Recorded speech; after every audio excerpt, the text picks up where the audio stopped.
Bonjour à toutes et à tous, avec vous Monsieur Hassan Azwawi. Je suis là aujourd'hui pour vous présenter le cours de management pour le niveau S2.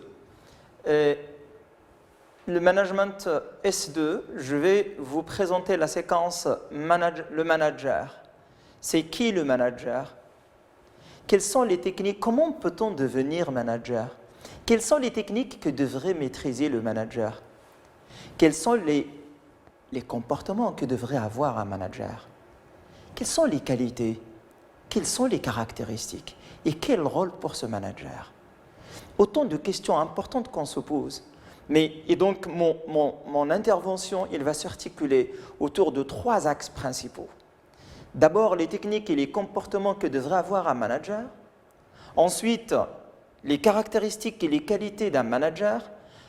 Et à la fin, les rôles que devrait jouer et assumer un manager. Mais avant ça, j'ai 2 préalables. Le premier, c'est ce que je peux intituler l'analyse d'images. Alors, si je vous présente ces 2 images-là, je sais bien que vous savez de qui il s'agit dans la première image, Monsieur Randy. Et dans la deuxième, il y a un lion. Si je vous demande d'analyser ces 2 images, quelle relation? Pourquoi je commence avec ces 2 images? Vous savez quoi? Les 2, ils sont des chefs, ils sont des leaders, ils sont pour le premier, une personne qui s'est imposée dans sa société, et le deuxième, c'est celui qui s'impose dans la forêt. Mais quelle est la différence entre les 2? Le point commun, que c'est tous les 2, ils s'imposent, ils s'affirment, ils sont respectés. Mais la différence, c'est dans la manière d'être respecté. Machiavel disait, il y a 2 manières de se faire respecter. Soit se faire aimer, et c'est Randy, soit se faire craindre, c'est le lion. Un manager, 2 manières de se faire respecter au moins. Soit c'est un manager qui cherche à se faire aimer, soit c'est à se faire craindre. Je tiens à souligner que se faire craindre, c'est la plus sûre et la plus facile. Mais il peut être efficace dans le court terme, mais pas autant dans le long terme. Alors, il y a un chiffre clé que j'aimerais bien que vous reteniez dans le cadre de cette séquence-là, c'est le chiffre 5. Manager qui? Manager une entreprise? Manager une équipe? Manager une organisation? Généralement, le management dans le strict sens, ou là dans le sens strict, c'est le management des équipes. Mais c'est quoi une équipe d'abord? Une équipe, c'est 5 conditions. Parce qu'il y a le groupe et il y a l'équipe. C'est quoi une équipe? C'est 5 conditions principales. La première, on devrait avoir un groupe de personnes. Et lorsque je dis un groupe de personnes, c'est-à-dire un ensemble de personnes qui ont un ou des objectifs communs. Donc, un groupe de personnes ayant des objectifs communs et qui travaillent en synergie. 3e condition, c'est qu'il devrait y avoir la complémentarité entre l'ensemble des éléments du groupe. Je crois, avec ma modeste expérience, que c'est l'élément clé, c'est l'élément qui fait défaut généralement dans le management des équipes. La 4e condition, on ne peut pas réussir en tant qu'équipe si on n'a pas les règles de jeu. Il faut qu'il y ait des règles et que tout le monde s'aligne, respecte ces règles. D'ailleurs, vous l'avez vu aujourd'hui, au niveau de notre pays, on a mis en place un certain nombre de règles dans ce contexte exceptionnel de coronavirus, le Covid-19, afin de mieux gérer la situation. Et dernière condition pour avoir une équipe, la 5e, c'est l'autorité. C'est-à-dire, il faut qu'il y ait un chef. En synthèse, 5 conditions pour avoir une équipe. Un groupe de personnes, des règles de jeu, une autorité, une synergie, complémentarité entre les éléments du groupe, et la 5e, c'est d'avoir des objectifs communs. Mais non, revenons, attaquons le premier point, les techniques et les comportements que devrait avoir un manager.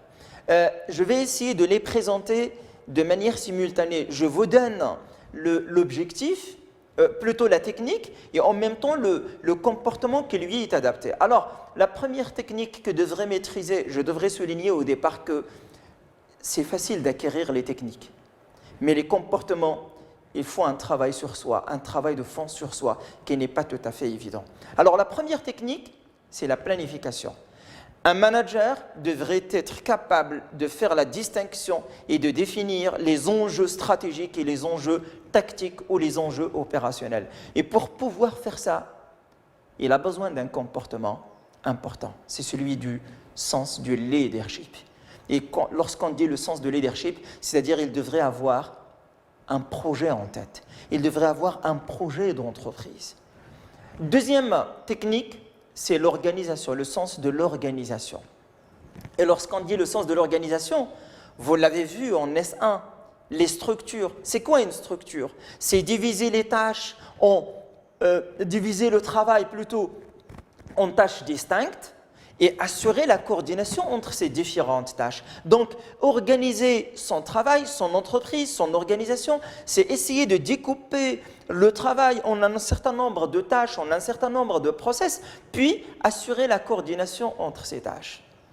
Le comportement qui est adapté à cette technique, c'est le style de management. Et le plus important, on l'aura dans une autre séquence, on aura une séquence que sur les styles de management. Le style de management adapté. On ne peut pas réussir en tant que manager si on adopte le même style de management avec tout le monde. Les personnes, elles sont différentes et pour voie de conséquence, on devrait adopter le comportement qui convient avec la personne qui convient. Troisième technique, c'est responsabiliser.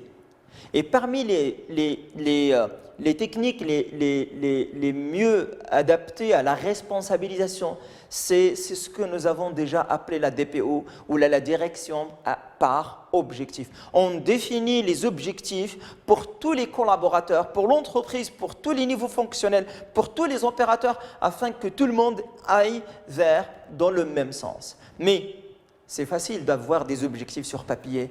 Comment les communiquer ? Comment convaincre le personnel à adopter et à adhérer à ces objectifs? C'est le comportement numéro 3. C'est qu'un manager devrait avoir un sens de communication. L'art de communication. قال ليه باش كتاكل الشوكة عمي الجمل قال ليه باللسان الرطب. باللسان الرطب باش الجمل كياكل الشوك. C'est-à-dire quoi? C'est-à-dire que le sens de la communication, c'est très important. Vous avez dans notre culture populaire énormément de dictons, énormément de proverbes qui favorisent ces comportements qui sont indispensables pour devenir un manager. Quatrième technique, c'est mesurer. Lorsqu'on dit mesurer, c'est-à-dire quoi? Avoir des indicateurs, avoir des tableaux de bord, afin d'avoir des éléments factuels à travers lesquels on pourrait savoir à la fin est-ce qu'on a atteint l'objectif ou on ne l'a pas atteint. Le comportement numéro 4, adapté à la question de mesure et à la technique de mesure, c'est le sens de l'évaluation. Ce n'est pas contrôlé, ce n'est pas surveillé, ce n'est pas supervisé. Je dis bien, c'est évaluer. Et évaluer, c'est un comportement dans le sens où, à travers l'évaluation, on cherche à développer les compétences des personnes avec qui on travaille. À travers l'évaluation, on cherche à mieux piloter, non pas seulement nos équipes, mais aussi nos entreprises et même nos organisations. La dernière technique, c'est impliquer. C'est comment impliquer le personnel, comment impliquer l'ensemble des équipes avec qui on travaille. Il y a une batterie d'outils. Et parmi ces outils les mieux adaptés à cette question-là, c'est des réunions. Pas les réunionites, mais des réunions qui nous permettent d'avoir un certain nombre qui nous permettent d'avoir de faire converger les comportements des personnes pour aller dans le sens des objectifs que nous avons définis au départ. Et pour impliquer les gens, un comportement, c'est l'exemplarité, c'est le qudwa al-hasana. يقول الشاعر لا تنهى عن فعل وتأتي بمثله عار عليك إذا فعلت عظيم. Ça veut dire quoi? Ça veut dire que vous ne pouvez pas exiger aux gens d'être ponctuels et vous-même vous ne respectez pas le temps. Vous ne devez pas inciter les gens à respecter les valeurs de votre entreprise ou votre organisation et vous-même, vous ne les respectez pas. Donc, chers étudiants, vous avez 5 techniques et 5 comportements. Les 5 techniques, planification, organisation, responsabiliser, mesurer et impliquer. Et les comportements, c'est le sens de leadership, c'est des styles de management adaptés en fonction des situations, c'est le sens de la communication, le sens de l'évaluation et l'exemplarité. En fonction de ces techniques et de ces comportements, je pourrais vous donner déjà et vous initier au style de management et je peux vous donner 4. Si on élabore ensemble une matrice, dans l'axe des ordonnées, on peut mettre les techniques et dans l'axe des abscisses, on met les comportements, vous aurez 4 cadrans. On a la technique et on a les comportements. On a la technique, les techniques du management sans avoir les comportements. On l'appelle le système de flicage. Qu'est-ce que ça veut dire le système de flicage? C'est le mot flic. Et lorsqu'on dit flic, ça veut dire le système de farriq tasud, diviser pour régner. Ce système, ce style de management, il permet d'avoir des résultats à court terme. Mais à moyen et à long terme, il y a dégradation du climat social, il y a la perte de créativité, il n'y a pas d'esprit d'initiative. Deuxième style de management ou le système, c'est lorsqu'on a les comportements et on n'a pas les techniques de management. Dans ce cas-là, il y a une bonne ambiance dans l'entreprise, il y a une bonne ambiance dans l'équipe. On l'appelle la bande de copains. Mais le problème, on n'a pas les résultats. Il n'y a pas de performance. Parce qu'il ne suffit pas d'avoir une bonne ambiance. Si tu arrives à mettre une bonne ambiance dans l'équipe, c'est bien, mais ce n'est pas suffisant parce que ce n'est pas l'objectif. L'objectif, c'est la performance de l'entreprise. Et troisième style, lorsqu'on n'a ni technique, ni comportement. Ni beauté, ni vinito. Et là, les techniques ou le management, on n'est pas manager. Dans ces situations-là, on les rencontre pas mal de situations dans les entreprises. Les indicateurs, le management est isolé, le manager est isolé.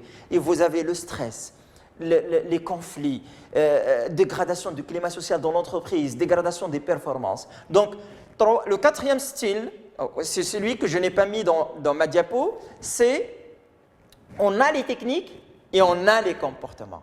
C'est le top manager, c'est ce qu'on appelle les managers, tout simplement, ou qui pourraient même aller jusqu'à devenir des leaders. Voilà pour le premier point, les techniques et les comportements. Deuxième point, avant d'aller au deuxième point, je vous donne quelques leçons de leadership et du management de Mandela.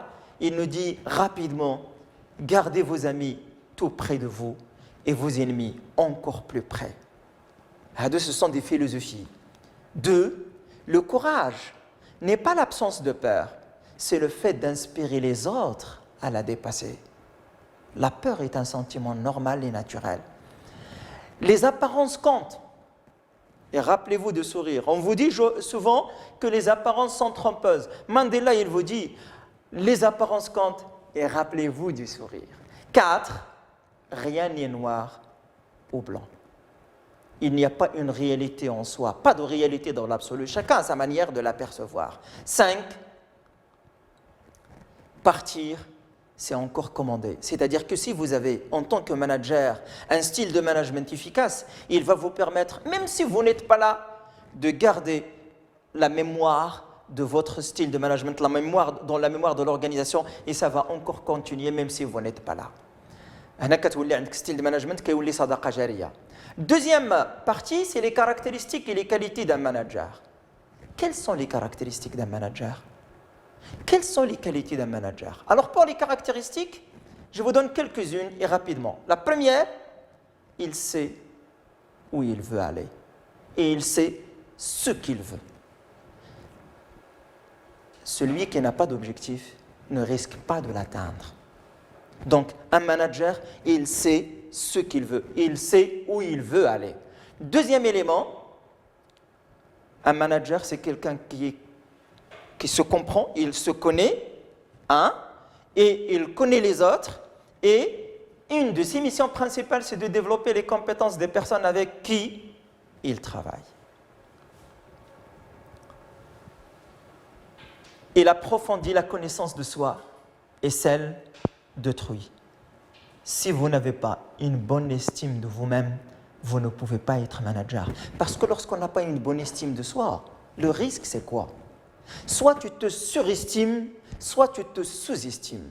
Lorsque tu te surestimes ou tu te sous-estimes, généralement, tu n'as pas une bonne estime de toi-même. Et lorsque tu n'as pas une bonne estime de toi-même, cela altère les relations dans les entreprises de manière particulière et dans les organisations de manière générale.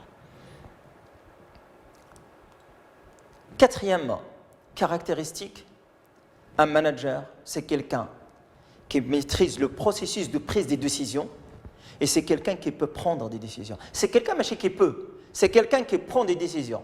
Et les bons managers, on les connaît essentiellement dans les moments difficiles. On est dans le moment des coronavirus. Vous le connaissez très bien. Les autorités ont pris une décision importante. C'est celle de confinement. Ils nous ont demandé de rester chez soi. On devrait rester chez nous-mêmes. Il se peut qu'ils ne prennent pas cette décision. Mais celui qui est un responsable, celui qui est manager, il doit prendre les décisions qui pourraient avoir un impact positif et sur sa société et sur son peuple, mais aussi dans l'entreprise, les décisions qui peuvent avoir un impact positif sur la performance de son entreprise et de son organisation. Donc on prend les décisions et on connaît les grands dans les moments difficiles. Parce que dans les moments difficiles, c'est là où on devrait être debout pour prendre des décisions qui pourraient amener notre bateau à bord. Pour les qualités, on a quelques qualités importantes. Je rappelle, il sait ce qu'il veut. 1. Il partage sa vision. Ça veut dire quoi? Ça veut dire, c'est pas moi qui le dis, c'est un patron de thème F1 Ferrari. Et qu'est-ce qu'il nous dit? Il nous dit qu'un manager, c'est quelqu'un qui partage sa vision. Tu ne peux pas être partout.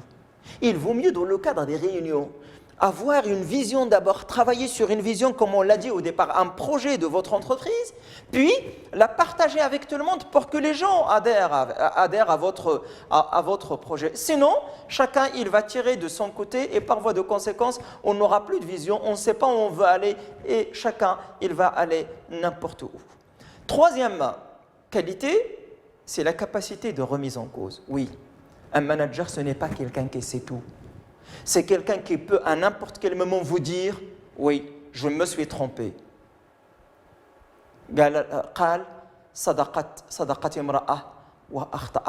C'est-à-dire, tout le monde, dont le personnel de votre entreprise, le personnel de votre faculté, le personnel de notre université, n'importe qui dans notre faculté, il pourrait nous donner des idées extraordinaires.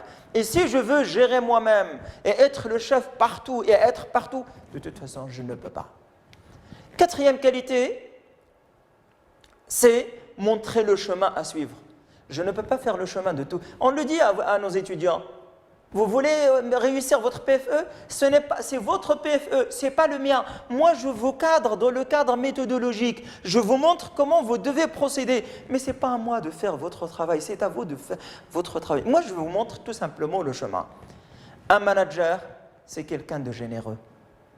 Et un manager, c'est quelqu'un qui est solidaire dans le succès et dans l'échec. Attention, il y a des managers, lorsque les résultats sont positifs, ils mettent leur cravate et ils viennent vous dire « Vous savez quoi? La réussite est due à la tactique, à la stratégie.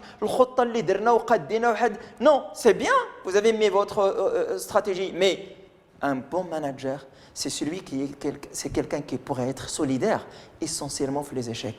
Lorsqu'il y a un échec, machine le personnel. C'est moi le responsable numéro 1. Donc, s'il y a un problème, c'est d'abord moi et après, je discute avec mon personnel pour voir et trouver des solutions. Une c'est l'intégrité et le respect des valeurs de votre entreprise.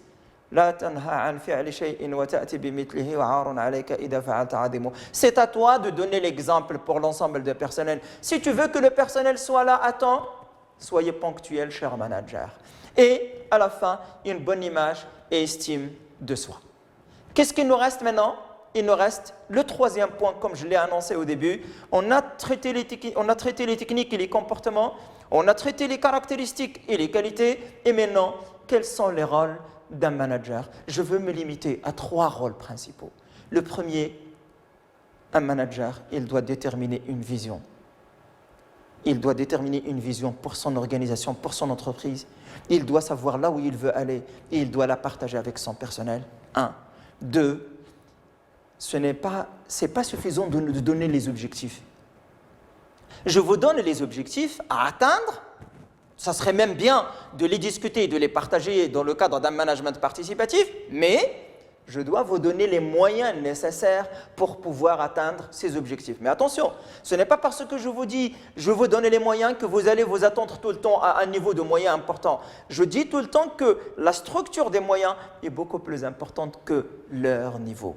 Donc, le génie d'un manager, c'est dans la manière d'exploiter les moyens dont on dispose.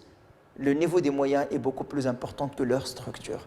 Troisième rôle, c'est de développer la coopération, c'est de développer je dirais même le travail collaboratif, c'est de développer les synergies entre les équipes, c'est de développer la complémentarité entre l'ensemble des éléments qui sont dans notre entreprise. Et ces trois rôles-là, c'est le général Patton du United States Army qui l'a défini et non pas M. Azouawi. Ce n'est pas moi qui le dis, je l'ai pris d'un grand qui a géré énormément d'équipes et qui nous donne, il a synthétisé son expérience en ces trois rôles principaux. Inspirer une vision partagée, donner les possibilités d'action et développer la coopération. Voilà, je suis à la fin et je synthétise comment devenir manager. Chers étudiants, vous l'entendez partout aujourd'hui, que ce soit au niveau national ou au niveau international, on cherche à développer l'entrepreneuriat. Si vous voulez devenir un manager, je vous demande 6 éléments clés. 1. Soyez crédible. Qu'est-ce que ça veut dire soyez crédible? C'est-à-dire, tout simplement, dites ce que vous faites et faites ce que vous dites. 2. Servez une fin et non vous-même. Lorsque vous gérez, vous voulez manager une entreprise, alors vous devez servir des objectifs, vous devez servir des missions, votre raison d'être. Et non pas vous-même, parce que si vous cherchez à vous servir vous-même, vous allez ignorer l'ensemble des parties prenantes qui travaillent avec vous et cela ne peut vous amener vers l'échec. 3. Essayez de créer de bonnes relations. Créer une bonne ambiance, un bon climat de travail. Alors, il y a des gens qui peuvent travailler 24 sur 24 à condition qu'ils soient très à l'aise, qu'ils vous respectent. Mais pour qu'ils vous respectent, ils devraient vous aimer. Et pour vous aimer, vous devrez être une personne qui est aimable. Donc, tout dépend de vous, cher manager. 4e élément, maintenez l'espoir. Même lorsqu'il s'agit des moments difficiles. Un responsable, un manager, c'est quelqu'un qui est positif et qui cherche toujours les lueurs d'espoir pour ne pas tomber par terre. Si le chef qui devrait donner l'exemple tombe par terre, automatiquement l'ensemble des personnes qui le suivent, ils vont cesser de travailler. مزيان يقول لنا رئيس ديال إيطاليا في هذه الأزمة ديال الكورونا فيروس أن تركنا الأمر للسماء. ولكن اللي خطير في هذه هي أنه بحال كيقول لك أنا ما بقى عندي ما يدار. C'est grave parce qu'à ce moment-là, tu remets en cause le rôle de l'État, le rôle du responsable public qui est protéger les populations et protéger son peuple. 5e élément de synthèse, affirmer les valeurs partagées. Et à la fin, je dirais développer les capacités des personnes avec qui vous travaillez. Donc en synthèse, voilà 6 éléments clés si vous voulez devenir manager. En synthèse, je l'ai dit au départ, j'ai donné un objectif précis, c'est quelles sont les 5 conditions pour avoir une équipe, quelles sont les 5 techniques que devrait maîtriser un manager, كنسميهم promis, planifier, responsabiliser, organiser, mesurer et impliquer, 5 comportements, les caractéristiques, les qualités et les rôles d'un manager. Monsieur Azouawi vous remercie et vous souhaite une très bonne continuation et préparation de vos cours. On est avec vous, même à distance. Je vous remercie. Merci.